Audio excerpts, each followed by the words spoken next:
Exam हुए थे अगस्त में, उसमें हिंदी के किस तरीके के क्वेश्चन पूछे गए थे वो सारे क्वेश्चन जो है हम डिस्कस करेंगे। ठीक है, आई थिंक 10 से 12 शिफ्ट जो थी हुई थी, तो उन सभी को जो है हम देखने वाले हैं कि कैसे क्वेश्चन थे जो पूछे गए थे।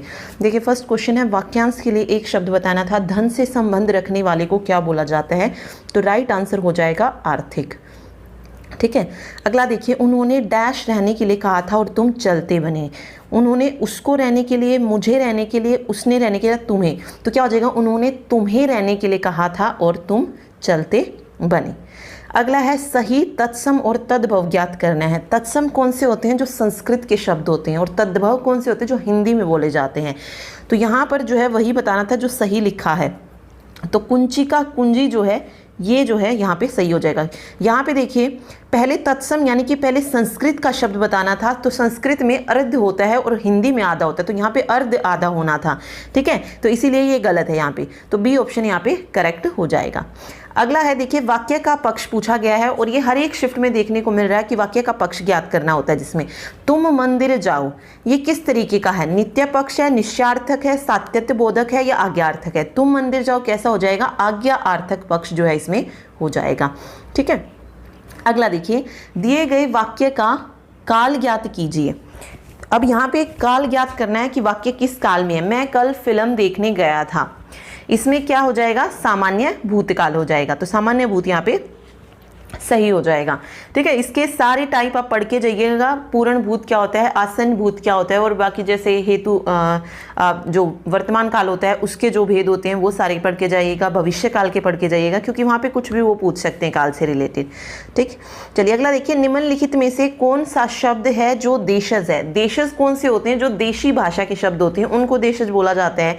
तो यहाँ पर डिबिया जो शब्द है ये देशज भाषा का शब्द जो है हो जाएगा।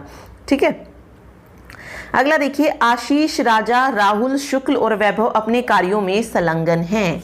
यहाँ पर विराम चिन्ह ज्ञात करना है, और विराम चिन्ह हर एक शिफ्ट में पूछा जा रहा है। हमें पता है जब नाम बहुत सारे होते हैं तो हम किसका यूज करते हैं? कोमा का। तो ये क्या होना चाहिए था? आशीष, कोमा राजा, फिर यहाँ पे राहुल, एंड उसके बाद शुक्ल और वैभव। तो यहाँ पर कौन सा चिन्ह आना था? कोमा का जो साइन है वो जो है यहाँ पे आना था। ठीक है, तो ये सही हो जाएगा। अगला है, सरल वाक्य ज्ञात करना है। सरल वाक्य क्या होता है? बिल्कुल जो सिंपल जो सेंटेंस होता है उसकी बात हो रही है। मैं कल रात नहीं सो सका क्योंकि मैं पढ़ रहा था। यहाँ पे अगर आप देखेंगे एक वाक्य दूसरे पर डिपेंड है, तो जब एक वाक्य दूसरे पर डिपेंड होता है वहां पर कौन सा होता है? मिश्र वाक्य होता है। ठीक है, और जहां पर अलग अलग दो सेंटेंस गिवन होते हैं एक ही उसमें, वहां पर संयुक्त वाक्य होता है। तो सरल वाक्य कौन सा हो जाएगा? जहां पे एक ही सेंटेंस में अपनी बात जो है वो कंप्लीट कह दी हो, मतलब कंप्लीट जो है हो गया हो। जैसे यहाँ पे है, मैं कल रात नहीं सो सका, ये क्या हो जाएगा? सरल वाक्य हो जाएगा। ठीक है, अब जैसे ये है, मैं कल रात नहीं सो सका और पढ़ता रहा, यहाँ पे क्या हो जाएगा? यहाँ पे हो जाएगा इसमें संयुक्त वाक्य हो जाएगा, क्योंकि यहाँ पे क्या आया है? और आया है। ठीक है, तो जिस वाक्य में और आ जाए, एवं, तथा, या, इसलिए, फिर भी, नहीं तो, किंतु, परंतु, इस तरीके के जो वर्ड आते हैं वहाँ पर सरल वाक्य जो है होता था, मतलब सरल वाक्य, सॉरी क्या कहते हैं उसको, संयुक्त वाक्य होता है। तो मैं कल रात नहीं सो सका और पढ़ता रहा, यहाँ पर क्या हो जाएगा? यहाँ पे संयुक्त वाक्य जो है इसमें हो जाएगा। ठीक है, तो ये चीज़ इसमें याद रखिएगा। चलिए, और लास्ट वाला अगर आप देखेंगे, मैं पढ़ रहा था इसलिए नहीं सो सका, इसमें भी क्या हो जाएगा? इसमें भी संयुक्त वाक्य हो जाएगा, क्योंकि यहाँ पे वर्ड क्या यूज हुआ है? इसलिए। तो जहाँ पर इसलिए और किंतु, परंतु, लेकिन, एवं ये शब्द आ जाते हैं, या तथा आ गया, वहाँ पे संयुक्त वाक्य हो जाएगा। ठीक है, और जैसे ये था, मैं कल रात नहीं सो सका क्योंकि मैं पढ़ रहा था, यहाँ पे हाँ, इसमें मिश्र वाक्य हो जाएगा, क्योंकि यहाँ पे क्योंकि वर्ड आया है। तो मिश्र वाक्य को पहचानने की क्या है? जहाँ पर की आए, जो की वर्ड आ जाए या जो आ जाए, क्योंकि, जितना, उतना, जैसा, वैसा, जब, तब, जहाँ, वहाँ, जिधर, उधर, अगर, यदि, यद्यपि, इस तरीके के जो वर्ड आते हैं वहाँ पर मिश्र वाक्य जो है हो जाएगा।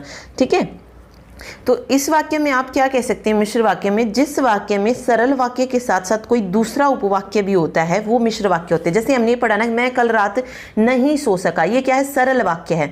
अब इसमें क्या कर दिया, सरल वाक्य के साथ एक और वाक्य को जोड़ दिया, तो ये कैसा हो गया, मिश्र वाक्य हो गया है। तो सर याद रखिएगा, मिश्र वाक्य की परिभाषा यही होती है जिसमें हम सरल वाक्य के साथ साथ कोई दूसरा उपवाक्य भी जोड़ देते हैं, वहां पर मिश्र वाक्य होता है।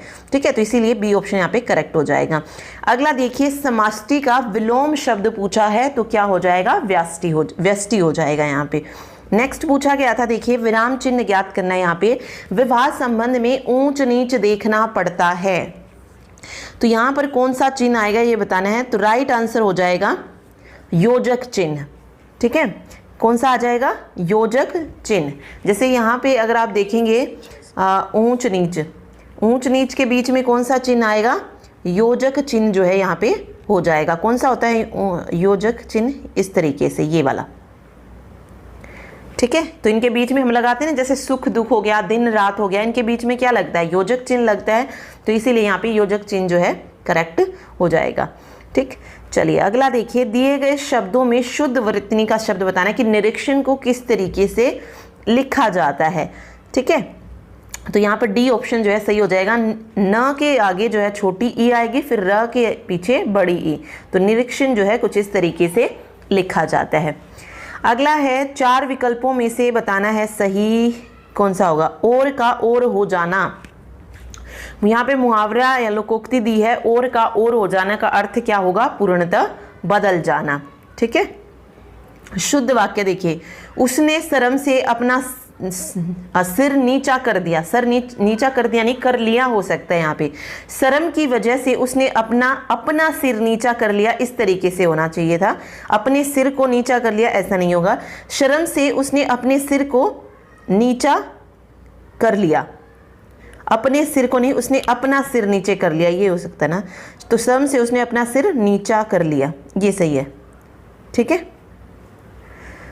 डी ऑप्शन सही होगा। देखिए अगला देखिए, वाक्य बताना है किस पक्ष का उदाहरण है। देखिए यहाँ पे 15th तक जो है क्वेश्चन है, क्योंकि 5 मार्क्स का जो है आपको पैसेज मिलेगा। चलिए देखिए, वाक्य किस पक्ष का उदाहरण है ये देखना है। बच्चे मैदान में खेल रहे हैं, पूर्ण पक्ष, सातत्य पक्ष, नित्य पक्ष या स्थित्यात्मक पक्ष। तो यहाँ पे हो जाएगा स्थित्यात्मक पक्ष। ठीक है, तो देखिए वाक्य के पक्ष जो है अलग अलग होते हैं और ये हर एग्जाम में एक शिफ्ट में देखने को मिल रहा है। तो इसमें ना अलग अलग टाइप आते हैं। जैसे यहाँ पे अगर आप देखेंगे, सबसे पहले दिया है ये पूर्ण पक्ष, जब क्रिया पूरी तरीके से समाप्त हो जाती है वहाँ पे पूर्ण पक्ष हो जाता है। ठीक है, नित्य पक्ष है जिसमें सदा बना रहने का बोध होता है, वो हो जाएगा। तो अब इसमें अगर आप वाक्य में देखेंगे, ना तो इसमें पूर्ण पक्ष है और ना ही इसमें नित्य पक्ष है। ठीक है, इसमें कौन सा पक्ष है, इसमें है स्थित्यात्मक पक्ष। ओके, कौन सा पक्ष हो जाएगा, स्थित्यात्मक पक्ष जो है इसमें सही आंसर हो जाएगा। अब यहाँ पे देखिए, यहाँ पे जगह बता देना कि बच्चे कहाँ पर खेल रहे हैं, तो मैदान में खेल रहे हैं, तो इसीलिए यहाँ पे स्थित्यात्मक पक्ष हो जाएगा। अगर यहीं पर होता बच्चे खेल रहे थे, तो वहाँ पर क्या हो जाएगा, सातत्य पक्ष हो जाएगा। ठीक है, तो वो उसके अकॉर्डिंग आपको इसमें बताना होता है, तो डी ऑप्शन यहाँ पे सही हो जाएगा। अगला देखिए, निम्नलिखित में से संज्ञा शब्द का चयन करना है कि कौन सी इसमें संज्ञा है। भूगोल, लोभी, स्वार्थी, स्वाभिमानी, तो इनमें से संज्ञा शब्द बतानी है। देखिए तो भूगोल हो जाएगा। अब देखिए बाकी 3 क्यों नहीं होंगे, संज्ञा, लोभी, स्वार्थी और स्वाभिमानी, क्योंकि संज्ञा में क्या आता है, संज्ञा में अगर हम भाव की बात करें तो वो क्या हो जाएंगे, लोभ जो है संज्ञा हो सकता है, लेकिन लोभी जो है वो क्या हो जाएगा, विशेषण हो जाएगा। तो यहाँ पर अगर लोभ होता तो हम उसको संज्ञा बोलते, ऐसे ही अगर स्वार्थ होता तो वो संज्ञा होती, या स्वाभिमान होता तो उसे हम संज्ञा बोलते, लेकिन स्वाभिमानी, स्वार्थी और लोभी को जो है हम संज्ञा नहीं बोलेंगे, ये विशेषण हो जाएंगे। तो इसीलिए यहाँ पे भूगोल जो है करेक्ट आंसर हो जाएगा। ठीक है, अगला देखिए, मुहावरे का अर्थ बताना है। अधजल गगरी छलकत जाए, ओछे व्यक्ति का इतरा कर चलना जो है यहाँ पर सही हो जाएगा। ठीक है, देखिए वाक्यांश के लिए उचित शब्द, अत्यंत सुंदर स्त्री को क्या बोला जाएगा, रूपसी। ठीक है, पर्यायवाची शब्द ज्ञात करना है। आकाश में बादल छाते ही घनघोर वर्षा होने लगी, तो बादल का पर्यायवाची बताना है कि बादल का पर्यायवाची इसमें से क्या होगा? तो राइट आंसर हो जाएगा नीरद। नीरद जो है यहाँ पे बादल का पर्यायवाची हो जाएगा। ठीक है, और क्या क्या होते हैं बादल के पर्यायवाची? मेघ हो जाएगा, जैसे घन हो गया, जलधर हो गया, जलद है, वारिद है, नीरद है, पयोद है, पयोधर, सारंग, ये सब जो है बादल के पर्यायवाची हैं। ठीक है, रवि और दिनकर ये किसके पर्यायवाची शब्द हो जाएंगे? सूर्य के। सूर्य को कहा जाता है रवि, दिनकर, सूरज, भास्कर, मार्तंड, ये सब। ठीक है, तो ये उसमें हो जाएंगे। चलिए अगला देखिए, निम्न में से अकर्मक क्रिया बतानी है, कौन सी है? उठना, लिखना, खाना, पीना, इनमें से अकर्मक क्रिया कौन सी होगी? अब देखिए अकर्मक क्रिया और सकर्मक क्रिया का किस तरीके से पता लगा सकते हैं आप? सिर्फ आपको एक वर्ड इसके आगे जोड़ना है, वो है क्या वर्ड। ठीक है, अगर आपको उस क्या वर्ड को जोड़ते ही आपका आंसर मिल जाएगा तो वो तो होगी सकर्मक क्रिया, लेकिन जिसका आंसर आप नहीं दे सकते हैं किसी भी उसमें तो वो अकर्मक क्रिया हो जाएगी। अब देखिए क्या पीना, तो हम यहाँ पे बता सकते हैं कि क्या पी सकते हैं, हम बता सकते हैं पानी पी सकते हैं, चाय पी सकते हैं, वो पीना में आ जाएगा। ठीक है, वहाँ पे हम आंसर कर सकते हैं। इसी तरीके से हम खाना में बता सकते हैं कि क्या खाना है। ठीक है, कि क्या खाना है या क्या खा रहा है। क्या लिखना भी हम यहाँ पे बता सकते हैं कि क्या लिखा जा रहा है, लेकिन क्या उठना यहाँ से हम जो है नहीं बता सकते हैं कुछ भी। ठीक है, तो जहाँ से हम क्या लगने के बाद कोई आंसर ना दे पाए वहाँ पर अकर्मक क्रिया हो जाएगी। तो उठना में अकर्मक क्रिया हो जाएगी, बाकी लिखना, खाना और पीना यहाँ पे कौन सी हो जाएगी? सकर्मक क्रिया हो जाएगी। ठीक, तो ऐसे याद रख सकते हैं।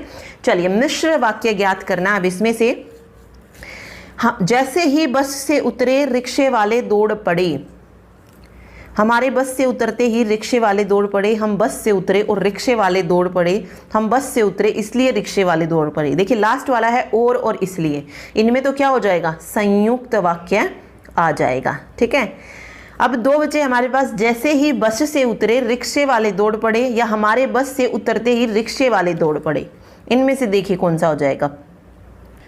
तो इसमें देखिए फर्स्ट अगर हम देखें, जैसे ही बस से उतरे रिक्शे वाले दौड़ पड़े, इसमें क्या होता है? एक जो वाक्य होता है वो दूसरे पर आश्रित होता है। ठीक है, अब यहाँ पे अगर आप पढ़ेंगे जैसे ही बस से उतरे, इसमें क्या हो जाएगा? ये प्रधान उपवाक्य हो जाएगा, और रिक्शे वाले दौड़ पड़े ये आश्रित हो जाएगा। ठीक है, वैसे इसमें वैसे ही भी जो है लगाना चाहिए था, जैसे ही बस से उतरे वैसे ही रिक्शे वाले दौड़ पड़े, कुछ इस तरीके से जो है होना चाहिए था, क्योंकि जैसे ही और वैसे ही जो है ये प्रधान उपवाक्य और आश्रित उपवाक्य को मिलाने वाले शब्द होते हैं, जैसे और वैसे। ठीक है, तो वहाँ पर जो है क्या बन जाता है? मिश्र वाक्य जो है हो जाता है, जहाँ पर जैसे और वैसे शब्द का यूज़ किया जाता है। ठीक है, तो इसीलिए यहाँ पे ऑप्शन 1 जो है सही हो जाएगा। ओके, नेक्स्ट देखिए, नेक्स्ट है कौन सा उदाहरण संभाव्य भविष्य का है? भविष्य का बताना है, संभाव्य मतलब जहाँ पर संभावना होती है वो वाली चीज़। वह काम समाप्त कर चुकेगी, इसमें कोई संभावना नहीं है। सोनल घूमव जाएगी, घूमने जाएगी, कुछ इस तरीके का है। मुझे विश्वास है कि वह पढ़ता रहेगा, हो सकता है वर्षा हो सकता है वर्षा हो। ठीक है, तो यहाँ पे क्या हो जाएगा? यहाँ पे संभाव्य भविष्य काल जो है हो जाएगा, हो सकता है वर्षा हो। अगले में देखिए सही शब्द युग्म बताना है, अवधूत का मतलब बताना है और अधूत का मतलब बताना है। अवधूत हो जाएगा निडर और अधूत हो जाएगा साधु। अवधूत को जो है सन्यासी भी आप बोल सकते हैं। ठीक है, तो यहाँ पर बट निडर भी जो है इसका मतलब होता है, तो निडर जो है यहाँ पे सही हो जाएगा, क्योंकि सन्यासी आप देखेंगे तो अधूत का दिया गया है, इसीलिए निडर और साधु जो है यहाँ पे सही हो जाएगा। अगला है दिए गए वाक्य में उपयुक्त विराम चिन्ह। वाह कितना आनंद आ रहा है, तो वाह के बाद क्या आ जाएगा? विस्मयादिबोधक जो है आ जाएगा, विस्मयादिबोधक चिन्ह। तो इस तरीके से होना था, वाह कितना आनंद आ रहा है। अगला है दिए गए वाक्य में उपयुक्त विराम चिन्ह का जो है हमें ज्ञात करना है। सचमुच वह बहुत खूबसूरत थी, इसमें बताना है कि कौन सा जो है इसमें विराम चिन्ह यूज़ होगा। तो यहाँ पे क्या हो जाएगा? कोमा। ठीक है, किसके बाद आ जाएगा? सचमुच के बाद आएगा। ठीक है, और इस साइन को क्या बोलेंगे, जो कोमा होता है उसको क्या बोला जाता है, अल्प विराम जो है बोला जाता है। अल्प विराम यानी कि थोड़ी देर के लिए ठहराव या रुकाव बोल सकते हैं, रुकना, ठीक है, अल्प विराम। जो सेमीकोलन होता है उसको क्या बोलते हैं, अर्ध विराम बोलते हैं, ठीक है। तो अगर किसी वाक्य के शुरू में ही हाँ शब्द आ जाए, नहीं शब्द आ जाए, बस, अच्छा, सचमुच, छी, वस्तुतः, इस तरीके के जो वर्ड आ जाते हैं तो वहाँ पर हम किसका यूज़ करते हैं, अल्प विराम, सॉरी, इसका अर्ध विराम का यूज़ करते हैं। वेट, अल्प विराम, हाँ अल्प विराम। सेमीकोलन को अर्ध विराम बोला जाता है, तो अल्प विराम यहाँ पे सही हो जाएगा। तो सचमुच के बाद अल्प विराम आना था इसमें, ठीक है। ओके, इनमें से शुद्ध वाक्य बताना है। मुझको घर के लिए जाना था, ये गलत हो जाएगा, मुझको नहीं होगा, मुझे घर जाना था ये हो जाएगा। घर को भी नहीं होता है, ठीक है, ना तो घर को आता है ना मुझको आता है। क्या होता है सही हिंदी में, अगर आप देखें तो मुझे घर जाना था, इस तरीके से सही हो जाएगा। ये हिंदी का शुद्ध वाक्य है। चलिए अगला देखिए, 100 वर्ष का समय वाक्यांश के लिए उचित शब्द है, तो 100 वर्ष के समय को क्या बोलेंगे, शताब्दी बोला जाएगा। चलिए नेक्स्ट है, नेक्स्ट में समास ज्ञात करना है। पुंडरीकाक्ष, पुंडरीकाक्ष में समास बताना है। पुंडरीकाक्ष में तो देखिए कौन सा हो जाएगा, द्वंद्व समास कौन सा होता है, जहां पर दोनों पद क्या हो जाते हैं, प्रधान हो जाते हैं, जैसे दिन रात, ठीक है, माता पिता, सुख दुख, इस तरीके के जब वर्ड आते हैं तो वहां पर क्या हो जाएगा, द्वंद्व समास जो है हो जाता है, ठीक है। तत्पुरुष समास में पहला पद प्रधान होता है, अव्यय भाव में अव्यय लग जाता है। और बहुब्रीहि कौन सा होता है, जहां पर कोई भी पद प्रधान ना होकर किसी तीसरे के बारे में जब बात की जाती है, वहां पर क्या कहते हैं, बहुब्रीहि समास होता है। अब यहाँ पे कौन सा दिया गया है, पुंडरीकाक्ष दिया गया है। पुंडरीक का मतलब क्या होता है, पुंडरीक का मतलब होता है कमल, ठीक है। और ये जो अक्ष दिया है यहाँ पे, अक्षी, इसको बोलते हैं आंखें। तो कमल के समान आंखें हैं जिसकी, किसकी होती है कमल के समान आंखें, विष्णु। तो ये किसके लिए हो जाएगा, विष्णु के लिए शब्द यूज किया गया है। तो यहाँ पे इसीलिए इन्होंने बहुब्रीहि समास जो है माना है, ठीक है। अगर हम इसी को इस तरीके से विग्रह करते, कमल के समान है जो आंखें, कमल के समान है जो आंखें, जो जहां पे आ जाता है वहां पर कर्मधारय जो है हो जाएगा, ठीक है। लेकिन यहां पर कर्मधारय नहीं था, तो इसीलिए कौन सा हो जाएगा, बहुब्रीहि समास जो है यहाँ पे हो जाएगा, क्योंकि तीसरे के बारे में ये बात की गई है, ठीक है। यहाँ पे कोई भी पद प्रधान नहीं होगा। चलिए अगला देखिए, कंघी चोटी करना, इसमें क्या बताना है, वही मुहावरा है ये या लोकोक्ति, तो श्रृंगार करना यहाँ पे सही हो जाएगा।